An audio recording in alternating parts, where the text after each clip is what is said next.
Morning, everybody, and welcome to today's VACE conversation. I am Kim Thomason. I'm the Professional Development Circle Lead here at VACE, and today we are excited to welcome Lisa Plotkin to the conversation about the question of quality.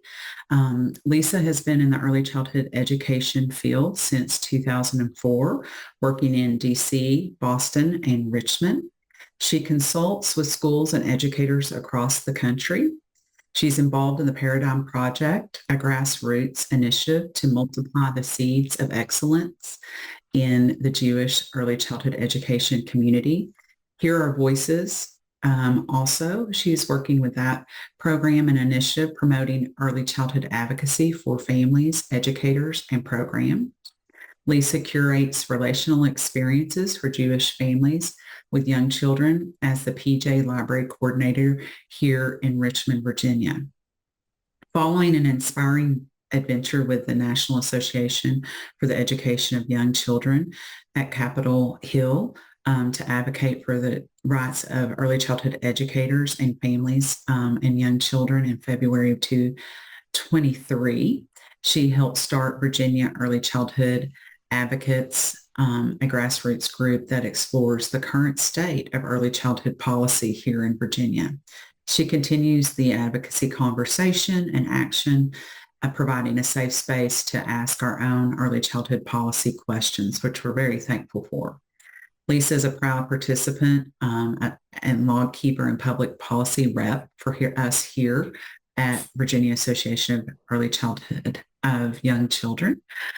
She believes in the rights of children to discuss, to feel, to express, and to wonder.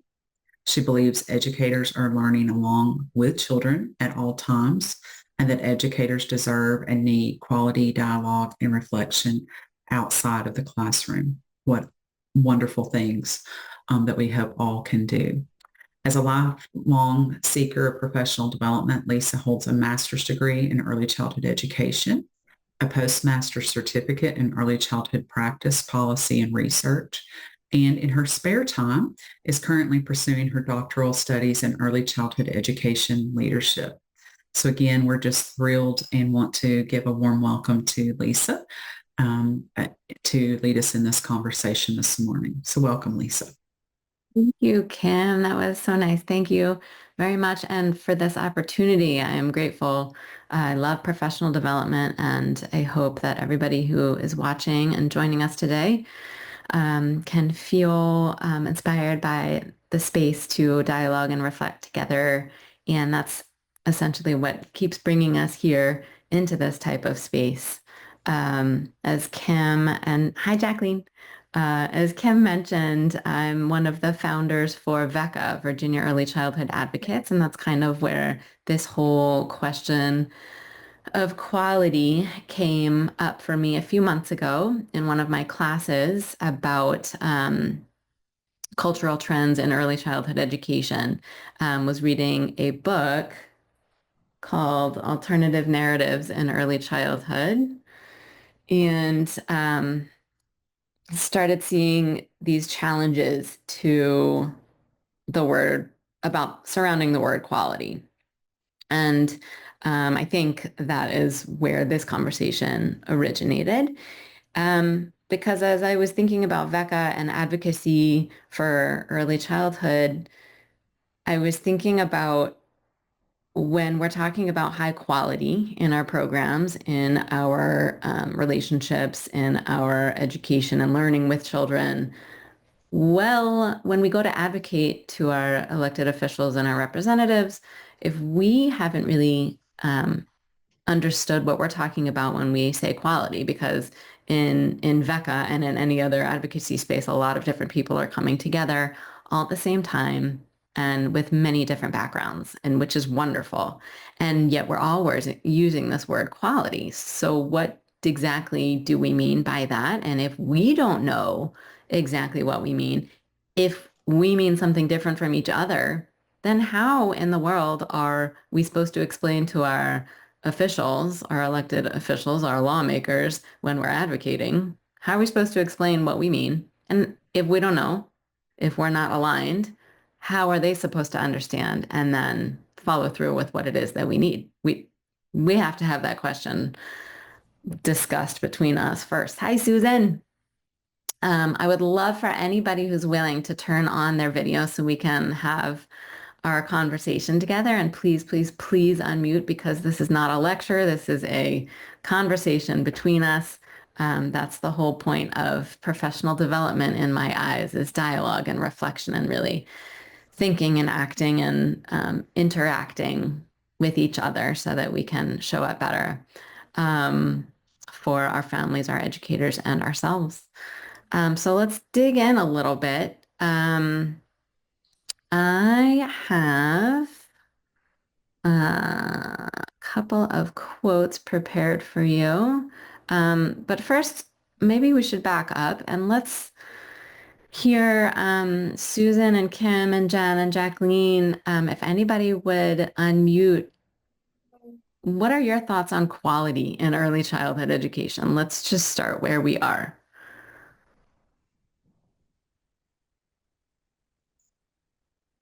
I'll go. Hi, everybody. Oh, sorry. No, go ahead. Go ahead. I can't put on my camera today. I'm so sorry. I'm not feeling well, but I'm here because I support you, Lisa, and I love this topic, and it is a worthy conversation. So that is why I'm here. I'm just going to talk a little bit because I'm really, really under the weather. But I know we had this conversation in Becca before, but to me, I guess if I walk into a classroom or an environment where the children are actively engaged, if they're encouraged to express their true feelings, if they're fully supported by their teachers and caregivers, if it's an inclusive environment, a learning environment that embraces all children, if it's play-based, also outside the classroom, if the teachers and staff have built strong partnerships with the parents, to me, that is a quality program. I think all these things are a combination. If we put them all together, that's what I like to see. So in my mind, that's a quality program where the parents and teachers work together and can address the developmental needs of the young child, and that they're engaged and they flourish in that environment. So, but yeah, that's part of it for me. Anyway, someone else can speak. Anyway, that's it. Thank you, Jacqueline. I'm sorry you're not feeling well. I'm so happy you joined us today, though. Thank you. And you mentioned so many different aspects of quote unquote quality and a lot of beautiful words and a lot of things that I'm sure others will resonate with. Susan or Kim or Jen, do you want to share your thoughts on quality? It looks like we're preparing for live stream. Yeah. It's working. Anybody jump in? Yeah, I will. I mean, I will.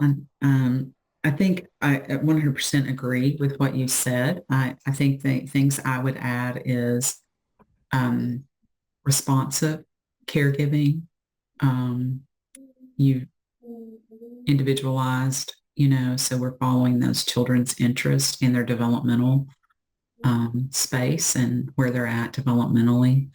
And then just that consistency, I think also for that attachment piece and, guidance piece, just, all of that trust and security. So that consistency in educators and that consistency in routine that allows for all those things that you said to really flourish. Again, children, families. And then I think I would add in, just opportunities for, because we're here today, professional development and reflection too. It's one of those things that I think I would like to see us be able to support that better so that we can have this consistent quality. That's so great. Thank you, Kim. You added some really important elements and yeah, totally resonated with some of what Jacqueline said. Okay, I'll hop in too. My slant is just coming from a little bit different direction, although everything you all said is just spot on. I work as an observer, so I go into lots of different programs, and you can tell when you walk in the door if there is quality there. So it's, in some ways, it is a sensory experience to go into a center. You can, and I would use words like, there's a sense of peace and calm where people are there supporting and caring about each other. And that will, that comes, of course, from the top. So if an educator feels, supported and in the right space, then they are going to just flow with all of their amazing skills of loving children first and foremost, and that leads to the relationships of respect and helping children unveil their curiosity, peel back those layers of what's in that amazing, wonderful mind and body of theirs. So, there's also, is there a sense of tension if there's assistants walking around, among staff? That can also be noticeable, and the children, of course, pick up on that as well. So there are some pieces of just human sensibilities, in my view, that are, I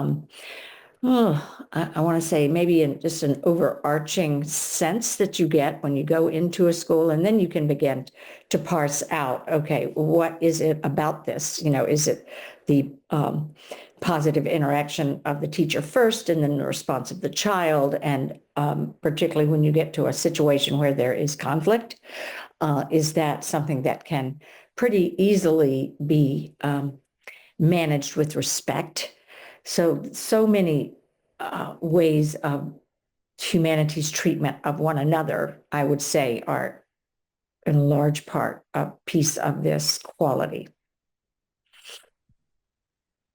So thank you, Susan. I love the perspective that you bring, because you are in so many different places and you undoubtedly witness a huge variety of cultural and socioeconomic differences in all of the communities that you visit. And I think that has a beautiful and huge part to play in this quality conversation as well. And I want to go back to that word flourish that Jacqueline started using, and then Kim, you repeated it, and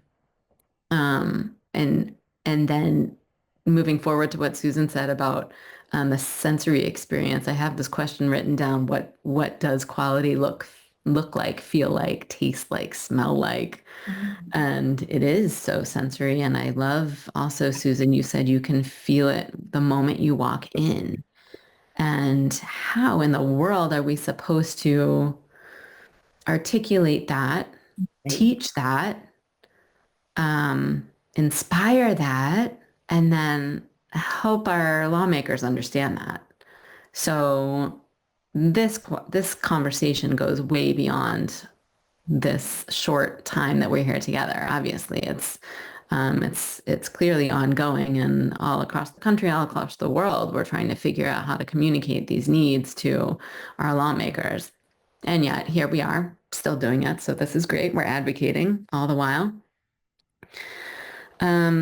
So let's see. What are some of your thoughts? Gosh, I just want to jump into that big question. How do you think we communicate these needs about quality when we're still talking about it ourselves to our lawmakers? Hi, Alan. So that's a really big question. Maybe I'll back up a little bit. We've got like wonderful quotes out there that help us in research-based ways to share with all our lawmakers why things like quality are so important. And I'll share a little bit of that. Maybe it'll spark some other conversation. Like this one: the quantity and quality of interactions between a young child and his or her primary caregivers, including early childhood education providers, are the most important factors in early development. And so that's part of a research article and can totally be used when we're talking with our lawmakers to help them understand the very, very, very huge importance for this big word, quality. Let's see what else I have here. This goes back to actually when I was first challenged by this idea of quality from my readings in class, and sort of will twist us around a little bit because yes, we just talked about what we all think of as a quality environment in early childhood education, and some of the themes for developmental guidelines for the combination of how I'll stop the share for a second so I can talk to you. The combination of how all of these attributes kind of come together in this sense of quality. And yet the word is just still so big and intangible. And so when I saw this quote, it kind of shook me up a little bit. And it's in one of the series of this books. It's not this exact book, but one of the authors is the same author here, Peter Moss. And they said, what brought us together originally was a shared unease with the concept of quality and a shared interest in better understanding the problem with quality, which is what we're here to talk about. And it seems that the very concept of quality does need questioning. So then I started wondering, and then they go on to say, quality in early childhood services is a constructed concept. Subjective in nature and based on values, beliefs, and interest, rather than an objective and universal reality. Moreover, the subjective criteria are based on perspectives, cultural patterns, and personal values. So when I said earlier how interesting it is that this question of quality is also impacted by cultural and socioeconomic variances in the communities around us, and that, Susan, I'm sure you see so many of, and many others of us do as well, it really kind of pokes at what we've been talking about. So what do we do with that? What do we do with that challenge that maybe there's not one quality? What if we're all talking about something different? Well, I definitely think that's true, that people, will have opinions about this because it is, it's not a finite thing you can grasp. It's something you have to really be able to talk around. So I'm going to just tell a quick story, if that's okay with you all, about in my center, which was a half-day preschool when I took over, and then just kept hearing this voice, you have to take it full day, blah, blah, blah, you need a building. And so in order to make those things happen, I ended up crafting a PowerPoint, right, to take to the people in power so that I could get the money and convince the committees that this needed to be done, and having the business plans and all that in place as well. But the PowerPoint turned out to be really pivotal, and it was the first real research in early childhood that spans cultures, really, because it took place in Romania with when Ionescu was the leader of that country, and he started handing out cash support for people to have babies. And so everyone took advantage of it, and then they dumped the babies in orphanages because they could not keep the babies once they had them. And so they just left them there, and there were so many, they just warehoused them in cribs, and no one spoke to them, touched them, they fed them and changed them, that was it. There was zero relationship. And what happened to their brains is still being studied, because none of those adults that survived that are thriving. Their brains are still as bad off as they were. You've seen the brain domain scans of the social emotional domain being the size of a pea when it should be the size of, orange or something. Anyway, those images really made a big impact on a lot of people who just didn't know what they didn't know. And that covers another culture. And so to me, it gets down to how humanity treats humanity. Mm. So, it's not something it's definitely impacted, of course, by cultures, but a smile is a smile in any language, and body language, and, hate is hate in any language. So violence is violence in any language. So that's, I can skip over some of that to say it's a matter of quality in the way we value other human beings. Mhm. It's a matter of quality in the way we value other human beings. Can somebody write that down? Jacqueline, you unmuted. Did you want to reply? Oh no, I just think that that's so interesting, the story that you told. And wow. I think there's so many ways. You're right. How do we define quality, Right. especially to our legislators? And by telling that story, we all here have a background in understanding the child, or a human development background. And I think you have to have the basics, at least the bare minimum, the basics, to understand the development of the brain of the child from 0 to 5. So professional development, another, hard look at early childhood centers and caregivers in the centers would be, what kind of training have they truly had? And is it quality training? Is it beneficial to the child? And do we express this to the parent as well, what we have learned in this field? So maybe that's something tangible when we talk about legislators, quality, meaning a CDA, a credential, professional development, because it is crucial, and a lot, we take it for granted. We take it for granted because this is our field. So we're like, oh yes, the brain develops from 0 to 5. This is their emotional needs, their physical needs, their social needs.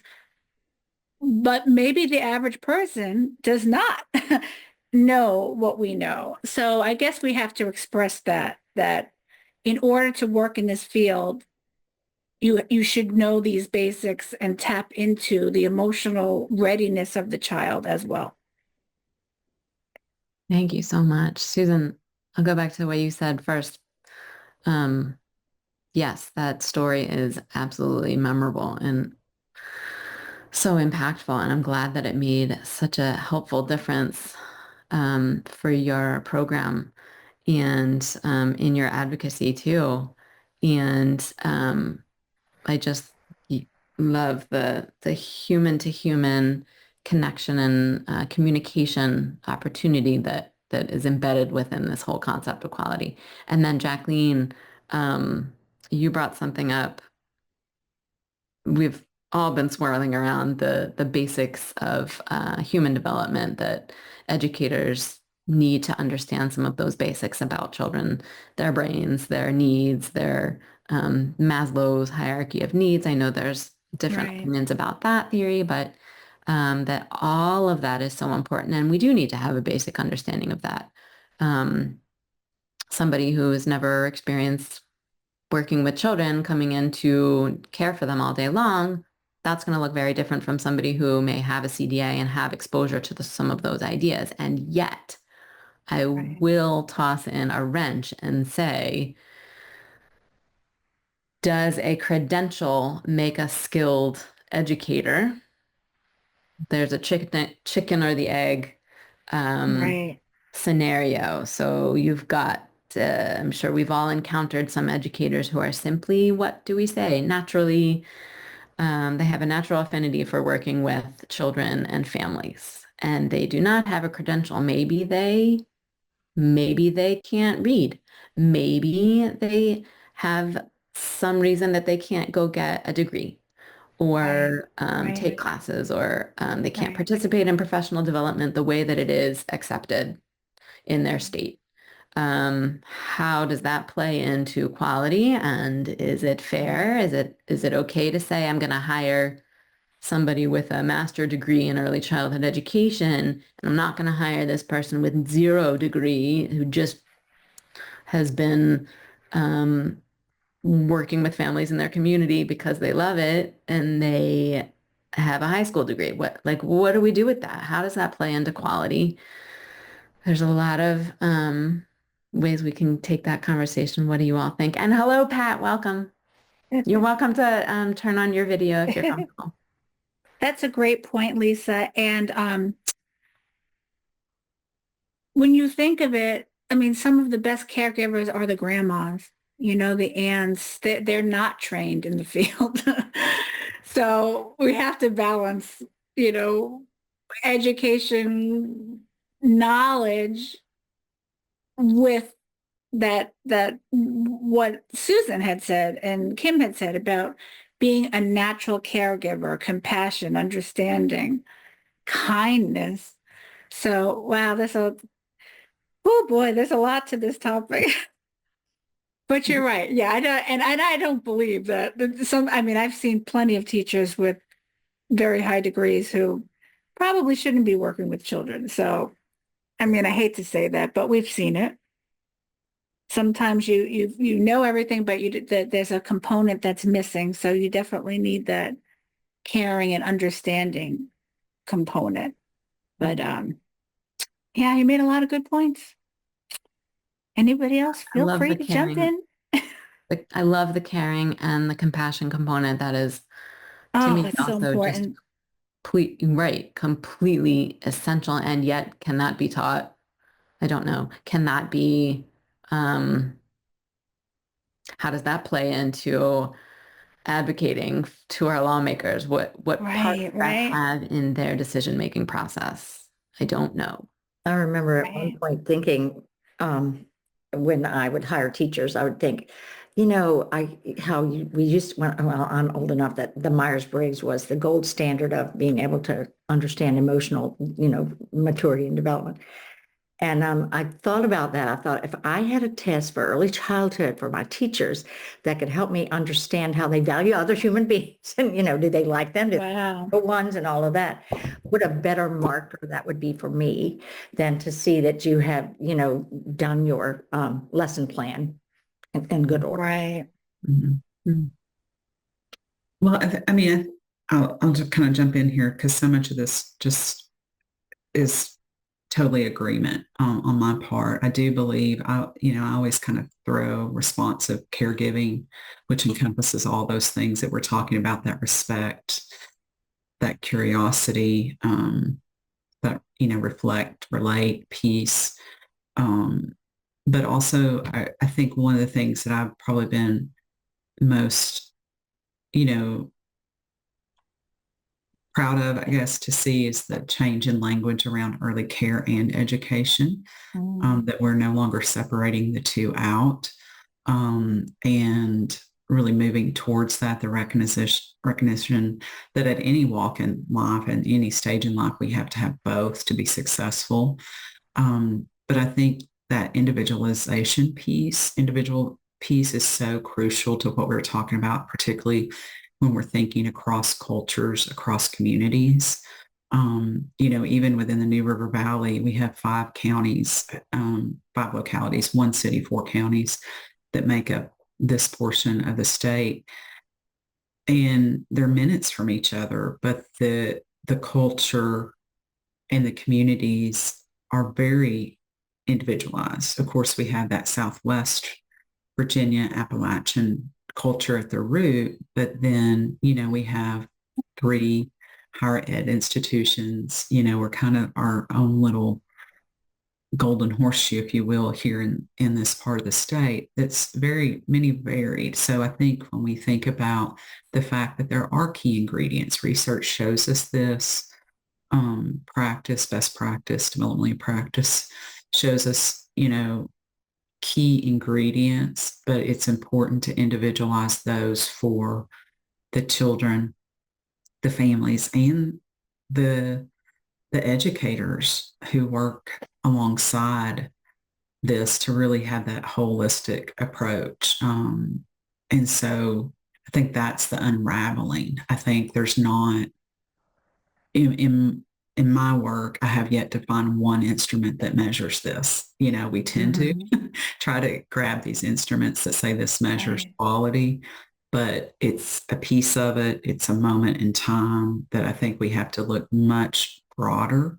And I do enjoy, theory. So I always think of Bronfenbrenner looking holistically at the ecosystem around the child.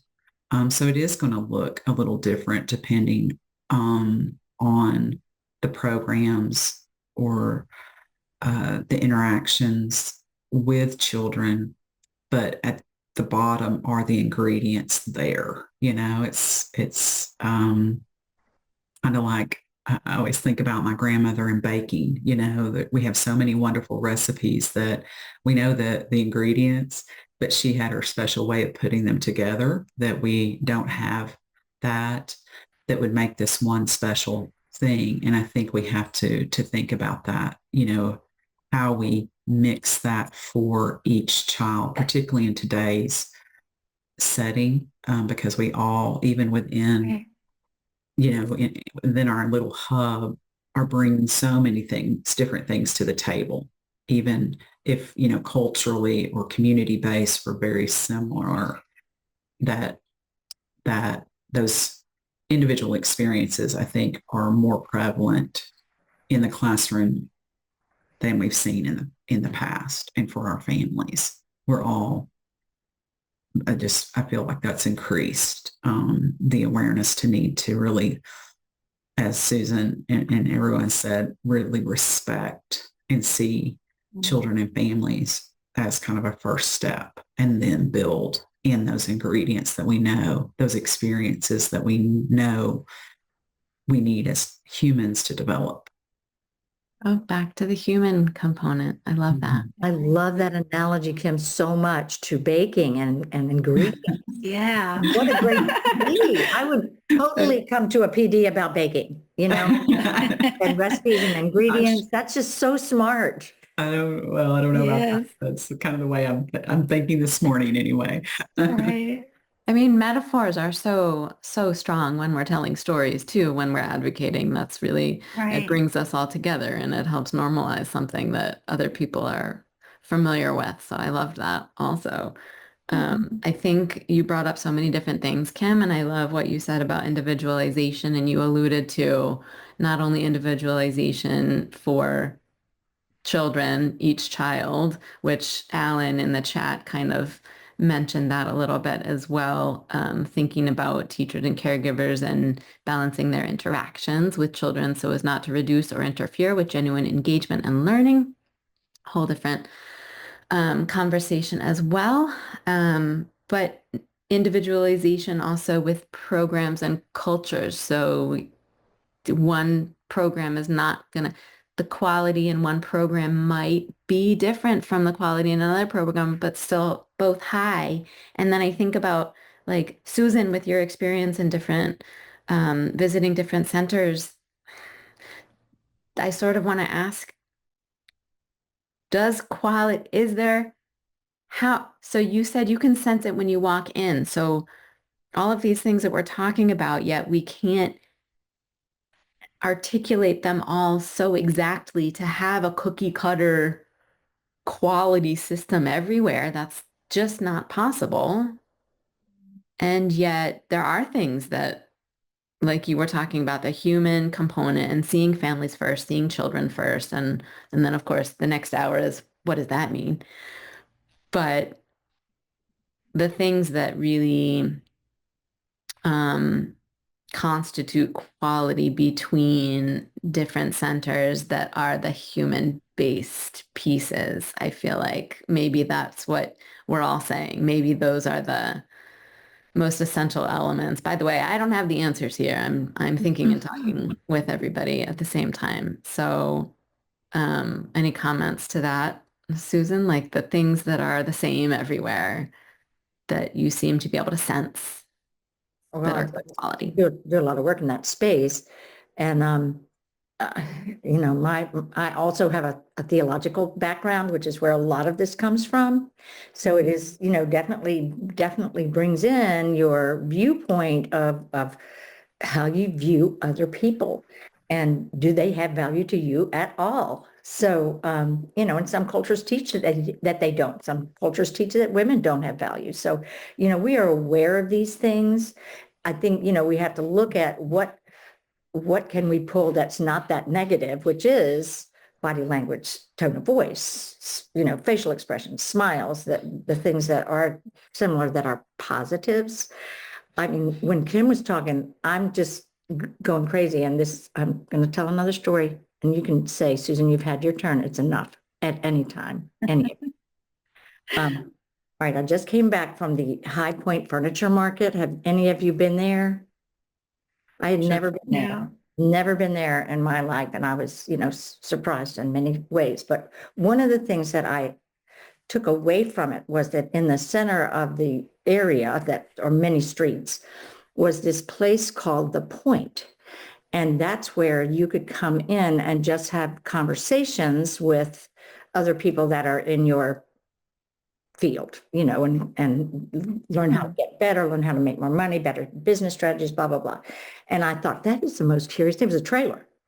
And it had pink stripes on it called The Point. I really wanted to go in, but, I'm not part of that culture.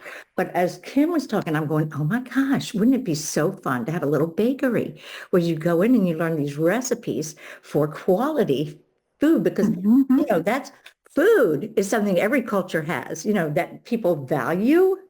So to have these amazing components of things like your tone of voice, the way that you conduct yourself physically in a space, that to me contribute to these sensory feelings. And then, of course, you get to the smells because it's been such a good experience, and, all these things. So I don't know, my head has just gone in another place.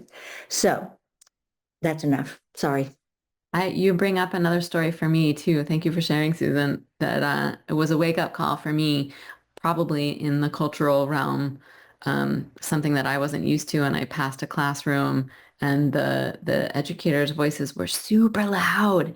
And I'm a very quiet person, and I typically will, as you were saying, if you walk into a center and you can feel kind of a sense of calm. To me, a quietness is, I know any center with children is often very loud, just because of the nature of everybody wanting to talk and share and play. And so volume can get high, and that to me is normal. But when an educator is loud, it makes me pause a little bit. And I think that's because of how I grew up in my culture. And I heard this educator shouting, and they weren't saying anything aggressive or rude or mean. It was just really loud. And so I popped my head in and I said, is everything okay? And they looked at me, they knew exactly what I meant. And they said, loud is not bad. And I will never forget that. And I think that was a really great invitation to challenge me to see equality as beyond the things that I had always thought it was, because there are so many different ways to come at relationship. And my senses are different than somebody else's senses because of my upbringing. So keeping that in mind is maybe another element to being a quality educator in whatever space we are. But also, like, that's hard to articulate. That's hard to put into a manual. That's something that you have to learn in practice and challenge yourself on. What else are people wondering about quality? What else would you like to share? I think you're right, Lisa, about putting things into practice, and what Susan had said before. And you can sense when because I'm in many different centers as well, and you can just sense if it's a quality program. And I think the programs that I've gone into that I feel really the children are flourishing and are high quality, it does start with respect. I see the director having a close relationship with the teachers. I see the teachers mimicking that relationship with the parents and the children. So modeling that behavior, I just see it. And then it's like, wow, this center has so many wonderful teachers, and the administrators are great and the director is great. And I'm thinking it's that atmosphere. They're all feeding off of each other in a positive way. And it shows in the classroom, and the kids are doing the same thing. So I don't know how we explain that as well, but I think definitely leadership, and that if they could show the compassion and understanding and support for the teachers, it just trickles down. And then we just model the behavior that's around us. So I don't know. Oh boy, this is a very interesting conversation, Lisa. How do we articulate this? All right, we're going to figure this out for our lawmakers for sure. Susan and Talking then about is Pat. joy. You sense that joy. These people have Yes, joy. yes, that's exactly right. The joy, And then you feel it. it trickles everywhere. And then I feel it when I leave. I'm like, wow, this is a great center. I can't wait to come back. So yes, and because I feel it myself. So you're right. You're right, Susan. And Pat, I see you have your hand raised. Yeah. Sure, thank you. Hi, Pat. Hi, nice to meet everybody. Patty Sinclair from Macy, Massachusetts. And I am in a new role, actually. I started this week as a education quality partner for Bright Horizons. And but I've been in early childhood education for the last, I think 25 years, mostly as a center director and in operations specifically. But for the last 5 years, I've been developing curriculum and supporting assessment for our programs nationwide, and have shifted back into more of a quality focused position and supporting like the fidelity of our curriculum and assessment now in our programs. And so I was intrigued to come to the call today because, the buzzword of quality is so and it's interesting that the twist on relationships, and I agree that like it always comes back to that, and if you don't have that, then it's really hard to get to the other things that stakeholders look for when we think about quality. And I feel like in my role, some of the pushes and pulls are in regards to some of the more quantitative measures of quality. And so I could certainly echo for long periods of time all of the things that were shared in regards to relationship building and just the feeling you get in the classroom and the joy and the smiling and the warmth that's foundational. When it comes to outcomes, thinking about children's assessment is certainly something that I feel as though has to be a priority in programs, and not just as a checkbox item, but I'm always curious to think about how programs really understand the importance of it and how they take the information and data and really help to then inform their curriculum, not just what they put on paper, but also the way that they interact daily with children to help scaffold the interactions and help build on children's ability to just be curious, to be good thinkers, to expand their learning. So that's really when you get into kind of the teaching methodologies and really helping teachers grow in their own development. And that's really where, good thriving centers can become really healthy and just a wonderful place to work, and the retention, happens, and it just becomes a wonderful community of parents who have multiple children and want to come back, and the community loves the center, and you get that incredible vibe that you want to have in your program. But it really starts with kind of like valuing all of the critical components that go into the curriculum, the assessment, the family's voice in that curriculum. And so how are you embracing family's culture? How are you incorporating that into the classroom in an authentic way and really helping them along in their parent journey? Can always be, I think there was some conversation early. I know I just joined a little late and I missed the first story, which I'm sad because it sounded really amazing. I think that sometimes teachers can be judgmental in regards to parent philosophy if it's not something that they understand or they're familiar with. And so I remember so many times my role of a director was just helping teachers be like, okay, that's not our job to to judge. It's our job to help the child here. So let's take a step back and think about the child in the center here, and let's think about this a different way. And so, that family partnership and satisfaction piece really just helps the child's journey. And so those are some of the things that I think about, obviously health and safety and all the other things that go into quality. But I just wanted to point out those important elements, as we're thinking about the full conversation. That's great. Oh, thank you so much for chiming in, Patty. That was wonderful. I am so glad also you brought up the idea of measurements and assessments, because I am really torn on those elements. And from two lenses. One, I understand completely how at this point in our society, how essential that is for our elected officials and our lawmakers to have something to understand and see and have data about. And twisting back around to Susan's human to human connection and valuing people simply because they are people. In Judaism, there's a phrase, B'Tselem Elohim, is just seeing that everybody has value. And I know there's that concept in so many different cultures. I can share that one because I am a Jew.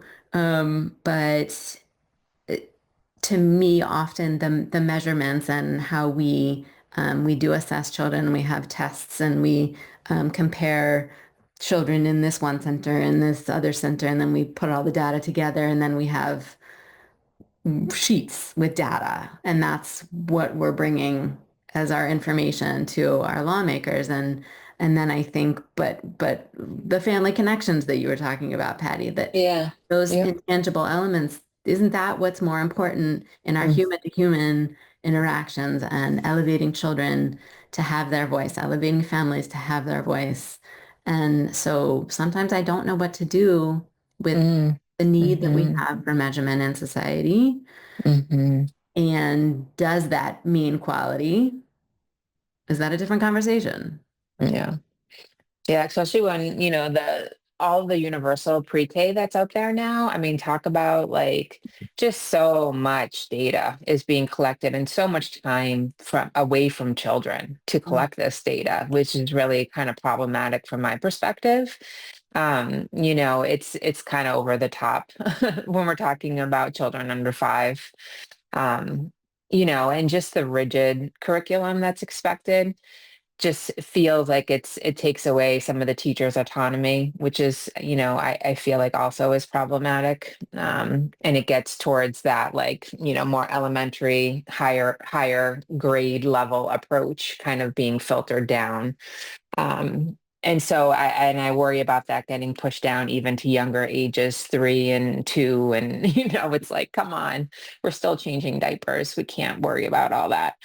But I understand, the need to have, for us to prove the quality of our programs. And I think that a lot of what we're talking about is like how, and we struggle with this, like even in my role as a quality partner, having data to support qualitative interactions, qualitative things that are happening. So even when we're thinking about like increasing language development in a classroom, let's say, and you notice that a teacher's interactions with the children is very limited, let's say, and you want to have more back and forth conversation because you feel as though it would enhance the children's ability to have a better vocabulary. There are things that you can do there, some goal setting that you can do to help share, increase that. And so we can set some goals and do that. But these are very like program specific goals, that would never get shared with lawmakers, that are just more internal goal setting. And so, it's hard to um, kind of thread the needle, I guess, in terms of what we need to do to please all of our stakeholders. Yeah, thank you so much. I really appreciate the perspective that each of you has brought to this conversation. We could go on for a whole nother hour, but we won't. But I will start to wrap us up. I think this question of quality is mixed up often with, let's see, I think Kim, you said before, you brought up the phrase that we are taking things for granted often. And I think that was you, Kim. But I appreciate that too, because as we discuss quality, we inevitably are taking things for granted. Pat, you were the one that brought up health and safety, and we hadn't mentioned that so much yet. And of course, yes, that is at the very base. We have to have elements of health and safety, and that's a whole nother conversation on its own as well. But I love the concepts that have come through in this hour, the human to human contact. That's probably one of my favorite parts, because quality begins in relationship. Everything begins in relationship. Yeah. And this field is founded upon relationship, and how can we continue to bring that to the top for our lawmakers through our stories, and share the horrible stories and the beautiful stories, and really elevate what it is that we need, and how it does look different in all kinds of different settings. Any last words from anybody, and then we'll wrap it up. Thank you so much for joining. I'm so glad this was a conversation and not just a me talking. Thank you for the opportunity, Kim. And Well, thank you, Lisa, for joining us. And I know we're from all different spots, Massachusetts and Virginia, but as always, we would welcome anyone to continue to engage with us in however best meets your needs and your interest at VACE. We have many different circles and many points to engage, either just annually at the conference or monthly with one of our circles, such as public policy or professional development, so on and so forth. So if you have any interest in that, please don't hesitate to reach out, and we look forward to continuing discussions, and we will let everybody know about next lineup of speakers over the summer and early fall, as we move into those realms and continue this important work. So thank you again, Lisa, for leading us and facilitating us and really helping us to think more deeply about this topic. Pleasure. Here anytime. All right. Thank you, guys. Nice to meet everybody. Thank you. I just want to Thank say you. thank you as well, everyone. Definitely got me thinking, and I'm definitely going to do some more brainstorming on this topic, but I feel as though I learned a little bit from everyone today. So thank you. You too, Thanks. Jacqueline. Nice to meet everybody. Take Thanks, care. Patty. Bye-bye. Thanks, Kim. Thanks, Jen.